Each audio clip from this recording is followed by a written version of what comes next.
வணக்கம். City man Tamil செய்தி பத்திரிகை யூடியூப் சேனலின் செய்திகள்.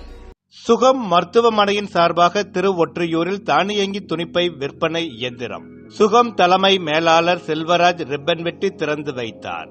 சென்னையில் குரோம்பேட்டை மற்றும் அம்பத்தூரில் மருத்துவ கிளைகளை கொண்டு 30 வருடங்களுக்கு மேலாக வடசென்னை திருவொற்றியூரில் பொதுமக்களுக்கு மருத்துவ சேவை செய்து வரும் சுகம் மருத்துவமனையின் மேலாண்மை இயக்குநர்கள் டாக்டர் டிபிடி சத்யகுமார் மற்றும் டாக்டர் சீலா சத்யகுமார் அறிவுறுத்தலின்படி டாக்டர் இம்மானுவேல் அருண்குமார், டாக்டர் சிந்தியா கிருபாகரன் ஆலோசனையின் பேரில் பிளாஸ்டிக்கை தவிர்த்து இன்றே மறுசுழற்சி பொருட்களை பயன்படுத்துவீர் என்ற கருத்தில் இன்ஸ்டாகுட் நிறுவனத்தின் ரூபாய் 3 லட்சம் மதிப்பிலான தானியங்கி துணிப்பை விற்பனை இயந்திரம் பெருநகர சென்னை மாநகராட்சி மூலம் திருவொற்றியூர் பெரியார் நகரில் திருவொற்றியூர் சுகம் மருத்துவமனையின் சார்பாக அமைக்கப்பட்டுள்ளது.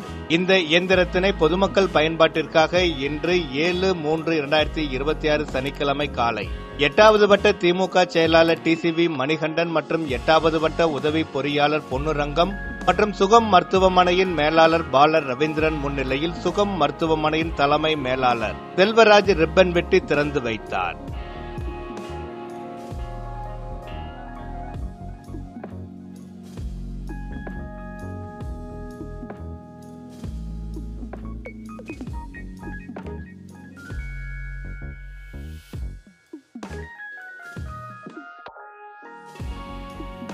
தொடர்ந்து பொதுமக்களுக்கு இனிப்பு வழங்கினார்கள்.